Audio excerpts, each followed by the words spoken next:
In 1944, Gonzalo and Felicitas Mendez leased a 40-acre asparagus farm from a Japanese family who were being sent to an internment camp.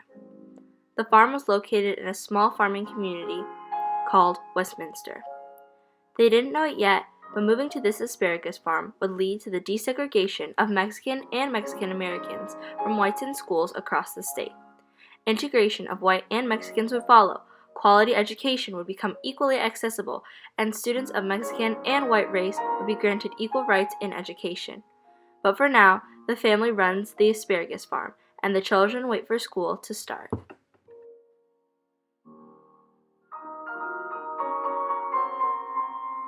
There were two schools in Westminster.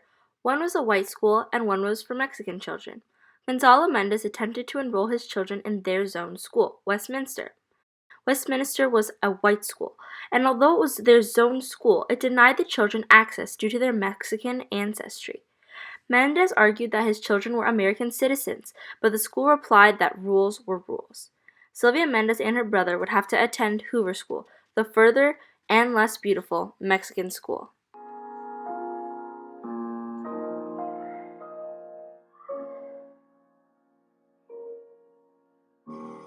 We would all be in the same bus, the other children, and they would drop us off in front of the white school, this beautiful manicured lawn school with palm trees and a wonderful playground right there in the front with swings, and then we had to walk to the Mexican school.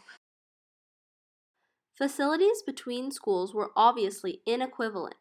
However, students at Mexican schools were also at an educational disadvantage. Mexican students had lower quality resources than white schools, and students were not being taught academic content. The school books were all handed down, so they'd be torn, and we were being taught how to be good maids. We were being taught how to clean, how to sew, how to quilt. We weren't being taught academics. Although Mexicans were supposed to be segregated due to their cultural and language differences, Mexican schools were supplied with English-speaking teachers. This, along with racial stereotypes, led to the belief that these children were not as intelligent or as capable as white students. A teacher's manual found in an abandoned Mexican school read that 75% of Mexican American children in Orange County were mentally retarded. Obviously, these statistics were false, and this shows that there was a barrier of social inequality between Mexicans and whites at this time.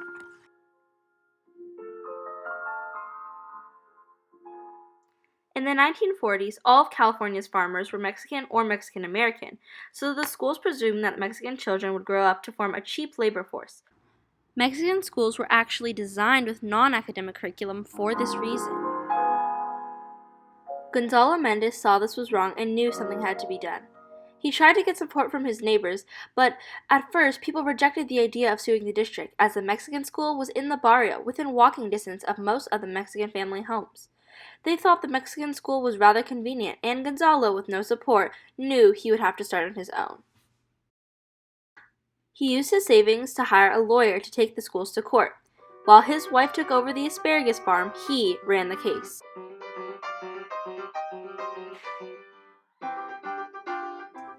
Four families whose children were facing similar discrimination to Sylvia eventually joined Gonzalo in his lawsuit.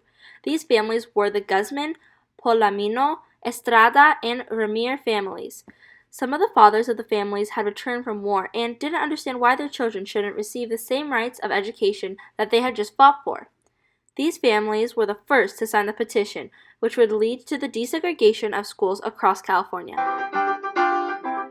This was the first class action case to challenge primary school segregation in America. Gonzalo sued 4 school districts in the U.S. Court for the Southern District of California. Mendez's lawyer, David C. Marcus, argued that being denied admittance to public white schools violated the 14th Amendment, as no state can deny to any person within its jurisdiction the equal protection of laws. David's opening brief states that there is no authority, right, or sanction by law given to any school board or person to segregate children in attendance to public schools upon any basis. and any such unreasonable segregation is a violation of their constitutional rights as well as those of their parents.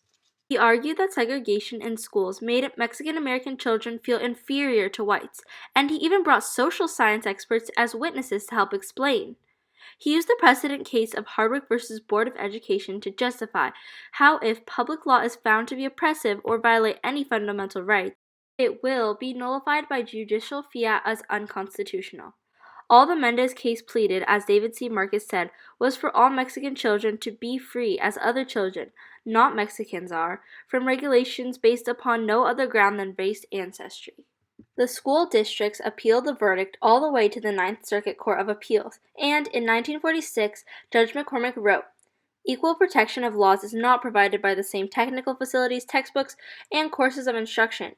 A paramount requisite is social equality, open to all children, regardless of lineage."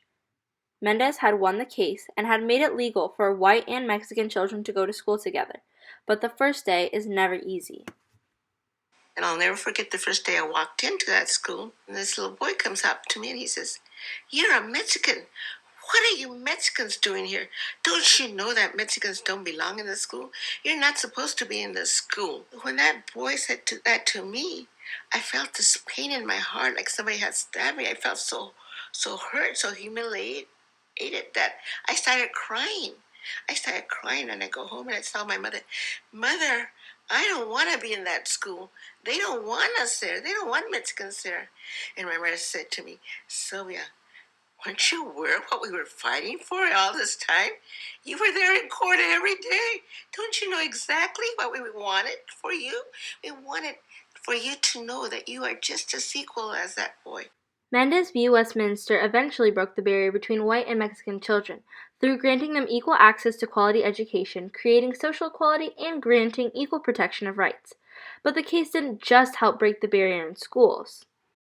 And it had like a ripple effect all over Southern California. The theaters were eventually integrated and housing became easier to move to different areas. The Mendez case was not only statewide but nationally influential. It influenced civil rights movements of the 50s and 60s and served as a precedent case for Brown v. Board of Education, which would desegregate schools across America. It also inspired Mexican Americans in other states to take their districts to court. Arizona and Texas followed in California's footsteps, inspired by Mendez. The Mendez case broke the social, federal, and educational barrier between whites and Mexicans in schools, as it gave them equal access to resources and a brighter future.